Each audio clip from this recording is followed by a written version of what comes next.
Titans, these slides accompany chapter 5 of the textbook, the chapter on consequentialism, and include a little material from some of Russ's earlier books. Here's some vocabulary to look out for. And if you've heard of the trolley problem, you can skip the next part, but the trolley problem is a thought experiment in philosophy. And the idea is you see that there's a trolley that's about to hit 5 people if it remains on its course. But you have a lever and you can change the course of the trolley if you pull the lever. It will kill a person, but those 5 people will be spared. And so the question is, what do you do? And most people would say you should pull the lever because that diverts the trolley and there's less death overall, and less death is good. And there are variations of the trolley problem, and some of those are in the videos that I supplied for this week, but that's the basic setup of the problem. There's also, I think in the resources, a live action trolley problem from The Good Place. So if you're up for that, that's kind of a funny way of looking at it. Okay, so this is the definition of consequentialism. We're going to look at 4 theories, and the first one is this one, and what we're focused on for this theory is the consequences of an action. So if things turn out well, then we consider that action to be moral. And that vocabulary word comes into play here, optimific, which means the best overall results. It might not be a great result, but it's the best out of all the results that could occur.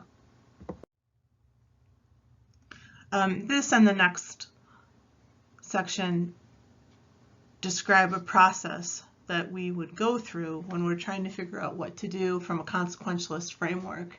And basically what we're trying to say is, what are we trying to maximize, have the most of? Could be happiness, autonomy, knowledge, virtue, whatever it is that we want to maximize.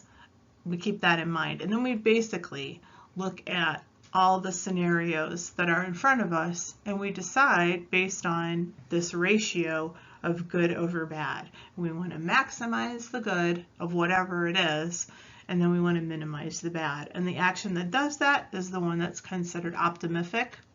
That's what we're aiming for, and that's the moral choice. Now, there are many different versions of consequentialism. We're looking at the consequences of an action. So it could be different for different people. We may be wanting to maximize the environmental health of state parks in the US. So how do we do that? Or we might want to maximize peace. And how do we do that? So there's not just one version of this, but for us, well-being is what we're going to look for. We're going to try to maximize the well-being of all people concerned. And this is called the principle of utility.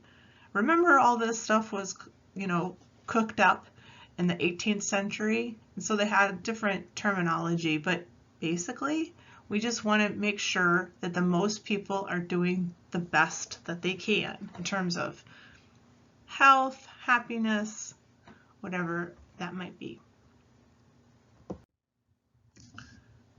Utilitarianism or consequentialism, we're going to call it we're going to use both terms. They're the same for our purposes. And here are some attractions of utilitarianism. For one thing, it encourages us to be impartial and not just look at what's good for ourselves and the people we care about, but what's good overall for all the people concerned. And so it forces us to stretch our compassion a little further out than maybe some of the other theories. Also, we just have basic moral beliefs that some things are good and some things are bad, and consequentialism jibes with those. Also, it's practical. It helps us to figure out what we should do in everyday life when we're not sure what to do. It has a certain amount of flexibility, so some things are not just right and wrong, and it's a rigid structure, which is one of the features of the next theory we're going to look at.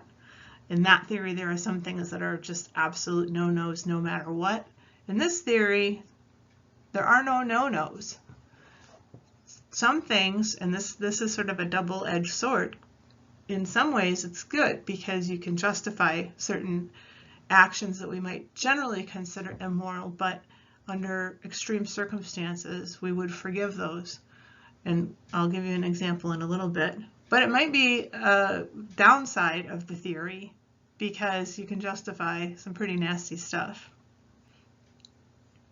One thing that my students generally like is number 5, the idea that every person, including babies, including people in comas, including people who have dementia, and even including people who are animals, those are all considered to be important in the moral community. That's not true of all the theories we're going to look at, as you'll see, but this one does include every person, even if that person is non-human.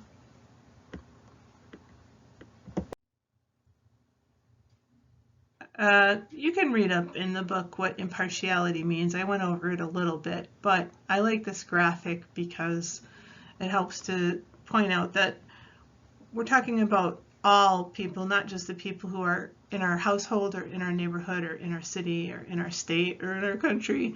You know, we're trying to extend our compassion to people we may never meet. This is maybe the most famous living utilitarian. His name is Peter Singer, and I just use him as sort of a stand-in as a utilitarian person. So when we say that this theory has the ability to justify our basic moral beliefs, what we're saying is most people would say that slavery, rape, humiliating defenseless people, killing innocent people are bad things.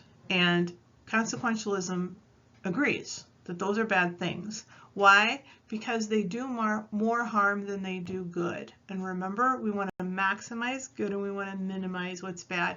So these things are considered to be immoral under utilitarianism because they do more harm than good.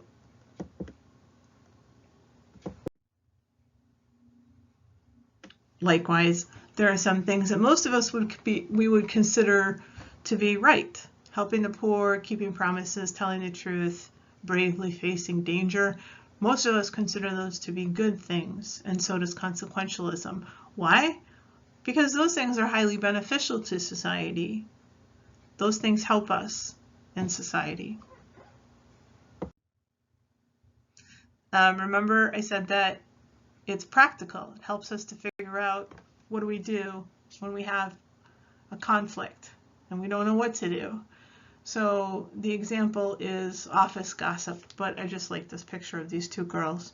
So the example is you have a coworker, Sheila, who's extremely sensitive, and one of your other coworkers, Penelope, comes up to you and says, like, Sheila is driving me bananas. I don't know why. I'm generally okay with her, but today I just cannot with her. And it goes on her way. And then Sheila comes up and is like, did Penelope say anything about me? Now you have two choices. You can tell the truth, yeah, or you can lie. But you're lying because if you tell Sheila the truth, she's so sensitive that she's going to burst out crying. She's going to go home. She's going to be in bed for 3 days. You know, she's not going to get her work done. That means somebody else is going to have to do her work, yada, yada, yada. So looking at those two actions you can take, telling the truth or lying, it's better to lie because overall, the consequence is going to be better than if you told the truth. Right. The only absolute moral rule, the one you must not break, is the principle of utility. And if you go back, remember the principle of utility is you want to do the action that is optimific. And an action that is optimific is the one that is the ratio of good stuff over bad stuff, the most good stuff over bad stuff. So what that means is that's all you're shooting for, is the best action overall. So you can justify certain things like cannibalism, torture, killing of innocents. And you might be saying, really? So if you think about the Donner Party, there's a very famous case where these families were going west and they got caught in a snowstorm and they were stranded and all of their animals died. They ate the animals and they, were forced to consider whether or not to eat their dead family members or to starve to death. And they chose to eat their dead family members because they figured it was better to stay alive than to die. And I always talk about, if we heard about a cannibal in High Point today, in 2021, who was just doing her cannibal thing, it'd be like, whoa, whoa, whoa, that's messed up, that's immoral. Because why? She has a choice, she has other food sources. But in this case, they didn't. They didn't have a choice. It was eat the dead family members or die, and they chose to eat dead family members. In that case, since it's such an extreme case, we can justify them and we can say, yeah, they made the moral choice. Same thing with torture. If we hear about somebody in High Point torturing folks, we are not going to consider that to be a moral action. But we might consider it to be a moral action if we're in a situation where torturing the person will benefit the people involved more than it will harm them. In that case, torture away. Same thing with killing of innocents. So you get the idea. The thing is, we want to maximize the best situation overall. And so since that's what we're shooting for, we can justify actions that we normally wouldn't. And then the scope of the moral community. So the moral community, if you're in it, it means that you are important in your own right and you are owed a certain amount of respect. So we can see this pretty easily with, say, children. So we're not going to torture a child or even humiliate a child. Why? Because she's important in her own right. Not just because she's your friend's kid, but just because she's herself, and we don't do that to people. And so we're going to give her a certain amount of respect in virtue of the fact that she's a human, and that's what we do. With utilitarianism, funny feature, not funny, but kind of unusual feature, is that they also include animals in that. So if we were in the classroom, I would ask for volunteers to try to remember the 5 attractions that I just went over, the 5 attractions of utilitarianism. So you might want to take a minute and see if you remember all of them. So remember, this is one of them, to be in the moral community. I said that animals are included, and that comes from this idea that it's not important if a being can reason, can think, or even talk, but the question is, can they suffer? And that comes from Jeremy Bentham. He was kind of like the OG of the utilitarianism philosophy. So this applies to, can they reason? Well, a person in a coma can't reason, neither can this fox in the way that we think about reasoning. Can they talk? I mean, foxes talk to each other, but you know what I'm saying. The person in the coma can't talk. The person who's a baby can't talk. But can they suffer? Yeah. All of those beings can suffer, including animals, and so we should include them in the moral community. Now, it's not all unicorns and rainbows. There are difficulties with this philosophy as with all of them that we will see in this course. And I include this clip here. It's really cool. Please click on it. It's a Thai commercial, and you may have already seen it. It sort of made the rounds on social media maybe 3 or 4 years ago. But it shows a man. Don't look at the subtitles, but just look at this man, right? The first shot is there's water dripping down from a roof, and he moves a plant under it. And then he, I don't know, sees somebody who's struggling with her food cart, and he helps her get over a curb. And then he's eating his chicken, and a stray dog comes up, and he gives a little chicken to the dog. So this guy, the point is, this guy is constantly giving and giving and giving whatever he can in order to make the situation better. So that's great, but that's if we tried to be like that guy, that would be very demanding. To constantly be doing all that just like he is would be pretty demanding for most of us. There may be some of you for whom it would just come naturally, but it doesn't to me, and it doesn't to most people. So it's a very demanding philosophy. It asks us to be impartial. It asks us to consider the needs not only of the people we love and care about, but other people too. So I always say, sorry, but I care about my sons a whole lot more than I care about your kids. And likewise for you. But consequentialism asks us not to do that. So that if you were my neighbor and your kid needed, I don't know, had some medical bill or some medical procedure that they needed and you couldn't afford it, but I could, then I should, pay for that medical procedure. And we don't normally do that because we usually just focus on what's important to us personally and the people we care about. So it's demanding to sort of think, to extend yourself beyond your circle. And also, in general, it asks us to commit some serious injustices. Remember, you can justify slavery, rape, torture, killing innocent people. How?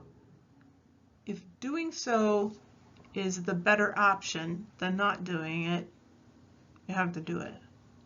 So that might rub you the wrong way. It does me, right? So that might rub you the wrong way because you might say, well, you're violating the rights of these people. So rights are not the most important thing in this philosophy. Remember, the most important thing is achieving the best overall results. Yeah, he gives one example where, let's say you have $1,000 that's not accounted for in your budget. Now, you could go on a nice vacation, or you could give it to a charity, and that charity would take your money and provide 100 families with a basic water kit, immunize 1,000 children against polio, or provide enough woolen blankets to cover 250 children during winter weather emergencies. All good things. And your vacation is good, but you'd be kind of hard-pressed to argue that it's the best out of both of these.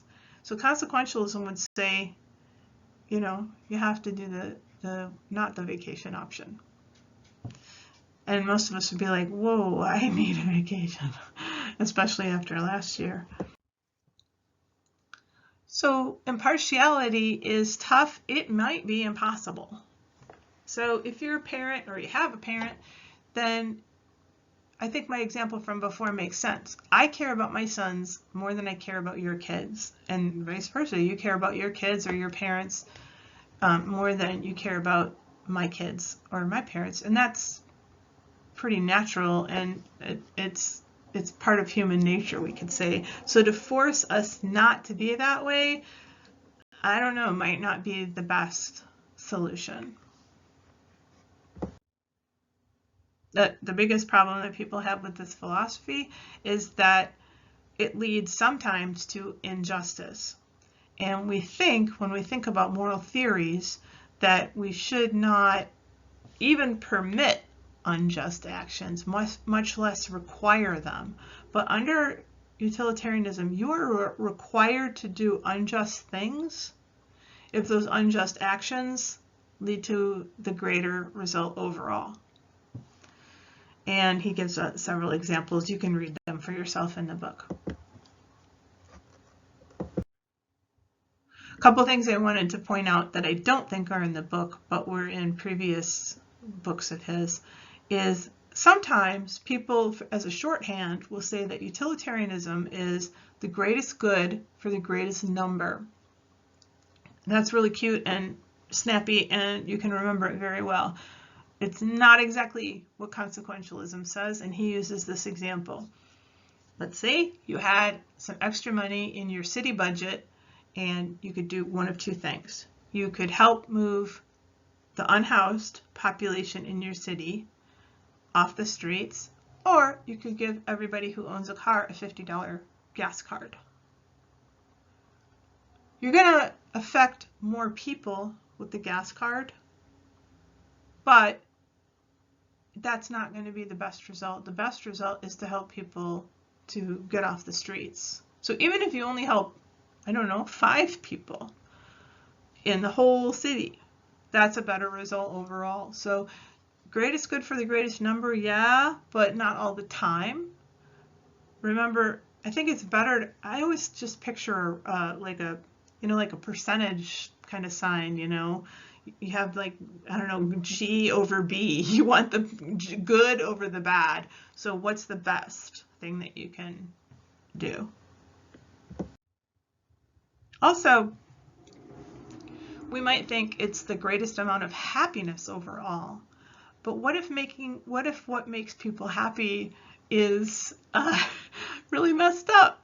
Like he uses the example of, the mayor of the town is trying to increase,